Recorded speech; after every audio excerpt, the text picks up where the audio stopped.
विदेश में अच्छी नौकरी का सपना और अंत में एक अंधेरे कमरे की कैद। ये कमरा जहां आपको मजबूर किया जाए लोगों को ठगने के लिए। क्या आप जानते हैं कि इस समय हजारों भारतीय युवा दक्षिण पूर्व एशिया में इसी नरक में फंसे हुए हैं और जो उन्हें वहां पहुंचाते हैं वो भी हम में से ही कोई है। नमस्कार, आप देख रहे हैं सत्य भारत टाइम्स और मैं हूं आपके साथ विरूपाक्ष कौंडिल्य। नोएडा पुलिस ने कल रात शामली से 27 वर्षीय शुभम पुंडीर नाम के एक शख्स को गिरफ्तार किया है। उस पर आरोप था मानव तस्करी का, लेकिन यह कोई सामान्य तस्करी का मामला नहीं। शुभम दरअसल युवाओं को सोशल मीडिया पर चमकदार नौकरी के विज्ञापन दिखाता था। विज्ञापन जिसमें लिखा होता 1.5 लाख रुपए महीने वेतन, मुफ्त रहना खाना, विदेश में आरामदायक जिंदगी।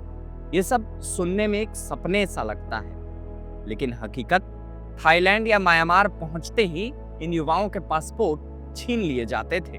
उन्हें बंद कमरों में रखा जाता, पीटा जाता और मजबूर किया जाता कि वो सोशल मीडिया पर मासूम लोगों को ठगें, कभी रोमांस के नाम पर, कभी निवेश के नाम पर या कभी भरोसे के नाम पर। इस पूरे मामले का खुलासा तब हुआ जब सेक्टर 73 नोएडा के एक पीड़ित ने साइबर क्राइम पुलिस स्टेशन में शिकायत दर्ज कराई। उसने बताया कि उसने 80,000 रुपए देकर जुलाई 2025 में थाईलैंड की यात्रा की थी, लेकिन वहां से उसे धोखे से म्यांमार ले जाया गया। उसके बाद उसे एक साइबर फ्रॉड सिंडिकेट में जबरन शामिल किया गया। दिन रात उसे लोगों को शुभकामना संदेश भेजने, रिश्ते बनाने और फिर पैसे ठगने का काम करवाया गया। मना करने पर उसके साथ मारपीट, उसे भूखा रखा गया और उसे मानसिक यातना भी दी गई। अब ये अलग बात है कि यह पीड़ित भाग्यशाली रहा। भारत सरकार के गृह मंत्रालय, विदेश मंत्रालय और केंद्रीय जांच ब्यूरो की मदद से दक्षिण पूर्व एशियाई सरकारों के साथ समन्वय में उसे बचा लिया गया। लेकिन सवाल यह है कि कितने और युवा अभी भी वहां फंसे हुए हैं। ये मामला अकेला नहीं है।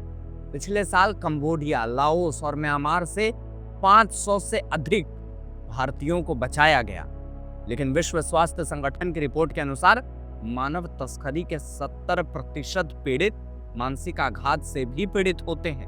उन्हें अवसाद, डर और समाज में लौटने की चुनौतियों का सामना करना पड़ता है। और यहाँ जो सबसे बड़ा सवाल है वो ये है कि जो युवा वापस लौटते हैं उनके लिए क्या व्यवस्था है?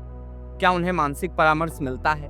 क्या उन्हें रोजगार के नए अवसर मिलते हैं या फिर वो समाज में कलंक और उपेक्षा के ही शिकार होते हैं? इस मामले में पुलिस ने फिलहाल शुभम पुंडीर पर धोखाधड़ी, मानव तस्करी और सूचना प्रौद्योगिकी अधिनियम के तहत मामला दर्ज कर लिया है, लेकिन जांच अभी जारी है। पुलिस ये पता लगा रही है कि क्या इस गिरोह में और भी लोग शामिल हैं। ये सिर्फ एक गिरफ्तारी की खबर नहीं है, यह एक बड़े अंतरराष्ट्रीय आपराधिक जाल की एक कड़ी है। चीन और अन्य विदेशी गिरोह दक्षिण पूर्व एशिया में इन युवाओं को गुलाम बनाकर अरबों करोड़ों का साइबर फ्रॉड चला रहे हैं। और सबसे डरावनी बात, यह सब सोशल मीडिया पर एक आकर्षक विज्ञापन से शुरू होता है।